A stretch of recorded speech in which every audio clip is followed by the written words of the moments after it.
Did you ever wish there was one video to cover everything on the front end of, say, putting everything on the front end of a small block Chevy engine, small block, big block, Ford, Dodge, Chevy, whatever it is? Well, they're all basically the same thing. But we're going to do it right now today. Everything from the fuel pump, all the way water pump, all the way alternator, power steering pump, everything. We're going to do everything. Okay, but it's just a simple process. There are some things you need to do in order to put everything on. So let's hang all the accessories on this thing and see if you can catch some tips or tricks. And we're going to do everything all at once today, right now. Let's get to it. Okay, first thing, fuel pump. First thing to go in order, you know, if it's already out, is the fuel pump. And it goes right here. And this piece slips in from this side and underneath there, and it gets a gasket. And you guys know what this is? This is that one little bolt that's holding the fuel pump push rod up out of the way so I can put this in really easy. Don't ever forget that trick. Now we got this out here. It takes one gasket right here. We'll put silicone on both sides. No need to put silicone on that surface because that needs to be nice and clean and brand new. I've used this fuel pump, but it's basically brand new. So yep. I like Ultra Black. Permatex, it's cheap, it's good. The other two things you're going to need is going to be a 7/16 socket and the special fuel pump bolts. They're special, so if you get these, keep these. I have a bag full of them. First thing we're going to do is we're going to put a little silicone on this gasket. Right. This on both sides because you got to seal against the block and the plate.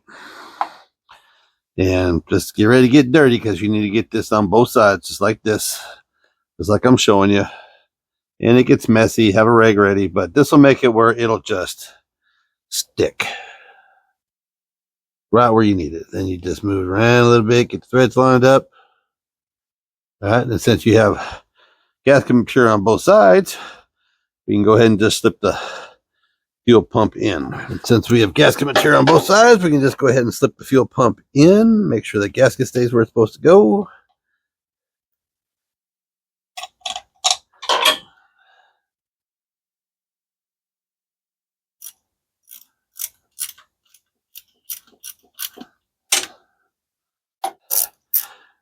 All right, then once you got both the bolts started,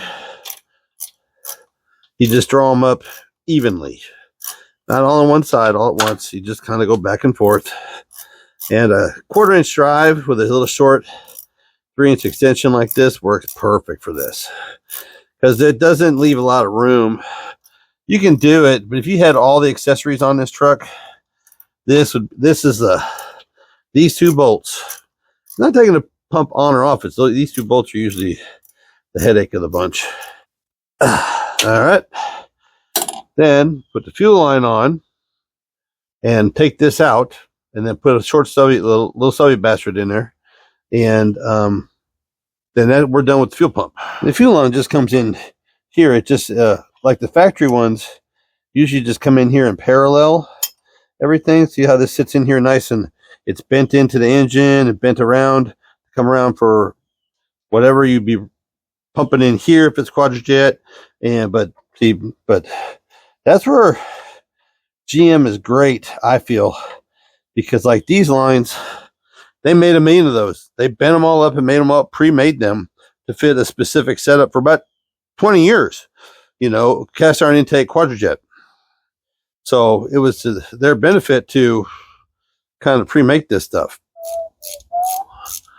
Do you hear it pop?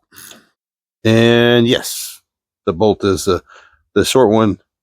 Fill the hole so it doesn't pour oil out. Okay. Next thing is going to be the water pump. And there's only one way to put it on. Downspout on the passenger side. And it's going right here where I've scraped off all the paint because you want to have a good surface. You don't want to have any paint on this surface. And you don't want to have as least amount of paint as possible on this surface. So we scraped it all off. I've chased the threads. And this is a brand new unit from where? O'Reilly's. And I put a couple studs on them there just to hold a fan in place for just in case, just in the future. And we need 4 water pump bolts. All right. And a little funny thing about water pump bolts. Did you know they're the same bolts that go in cast iron exhaust manifolds?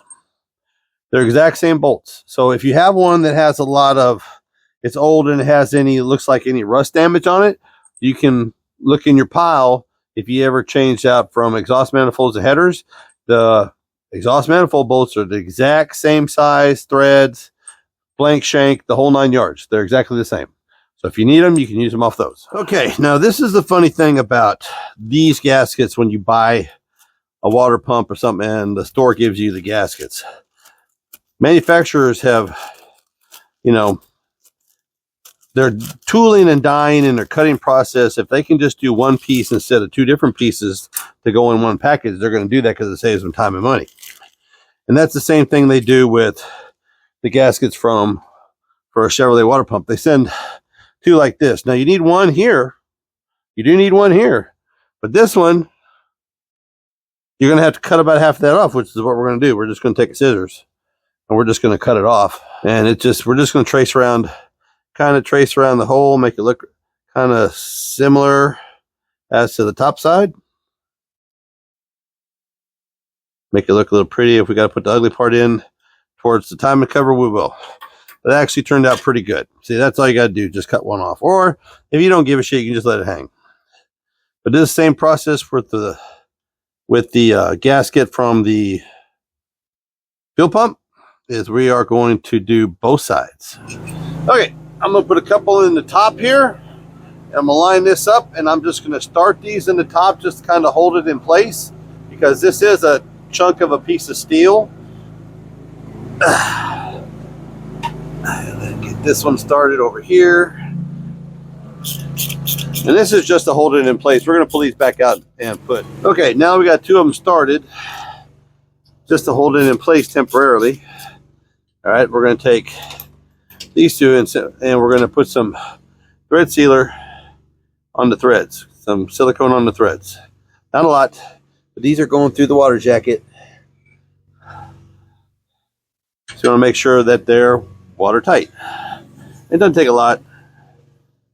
It'll get where it needs to go. It doesn't have to be a huge chunk full. All right. Now you can just tighten her down.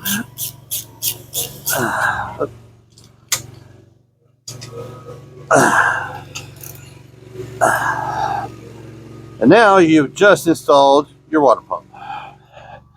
What's next? Alternator. It's pretty simple. I got pretty lucky. This came, it had paint on it like that, but it was a nice chrome piece, and I just took a little steel wool and some WD-40 to it, cleaned it right up. And then we are just going to use a couple of these, what we call little stubbies. And I always save these. All right. All right, and then we need the alternator and the bar across. So let me tell you a tale of 2 alternators, all right? So this one is the one that was on it. And somebody took the time to polish and chrome a really nice casing. So I took it down to the parts store. Guess what? Doesn't work. Okay, so we got to rebuild this. This will be for another episode. Watch for. So remember to watch for this, because I'll be making a video about this soon, because we're going to take it up to Uncle Dave's and we're going to convert it to 1 wire and amp it up a little bit. So I'm going to show you how to rebuild an alternator if you want to save an old classic casing or something like this. This is just, all I did is I took WD-40 and a Scotch-Brite pad to it. That's it. And it ain't even close to being clean. So I would have rather put that one on, but since we ain't got that one working and I want to get this started, we're going to put this one on. And this is just from the parts store. And here is your connection rod and your tube, which you need this tube for your spacing. We are going to slip this in here like this. This goes in this spacing right here. And this bolt goes in this hole. And it just passes back here to the threads on the head itself. And you tighten it down a little bit, but that is alternator placement. All right, and let's see what we got to do with this chrome cover, because along with that we have a chrome cover too. So some of these, they got pretty smart back in the day. They made it where they could just slip them on. I always like a decent sized washer on this bolt, on this cover. It just seems like it works better that way. And then we're just going to start this in.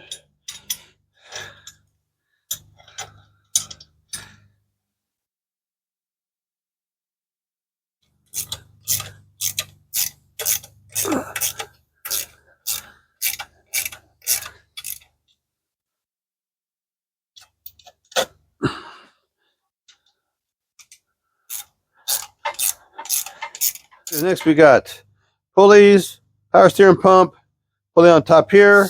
What do we have left after all this? We have power steering pump. Now, this one is a little different than most, because most of them want to hang up here and have a pendulum here, but this one actually bolts in here on the back side of the water pump, and it has a fulcrum like this.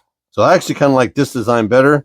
So it's just a through bolt here, and then we'll have to figure something out for a flat plate and a bar for the adjustment here. But this is basically, they all just come with just like one mounting bolt and it's something that swings.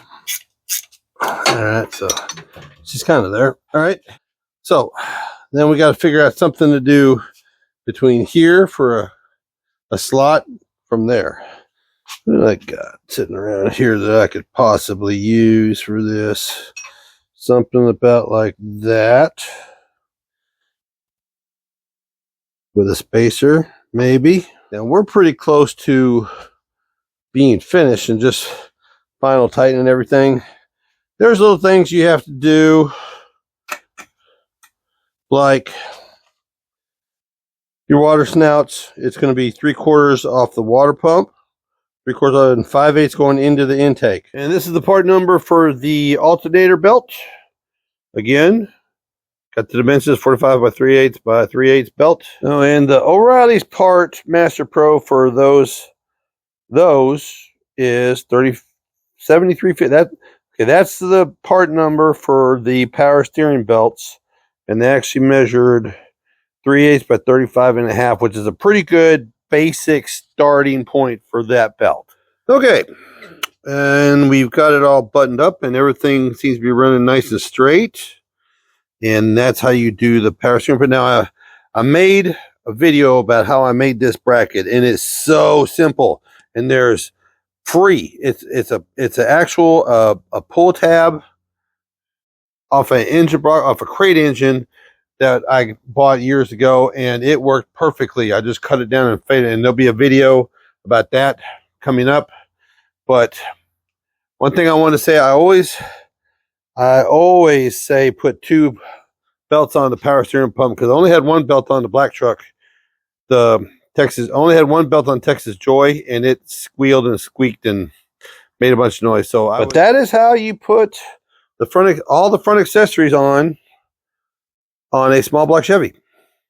So if you're still here, like, share, subscribe, smash that button, hit that bell, tell your friends. Y'all have a great day. Because a great day today can mean everything accessorized in the morning. Yeah, that turned out pretty good. For a bunch of old parts, a little bit of paint, y'all be good.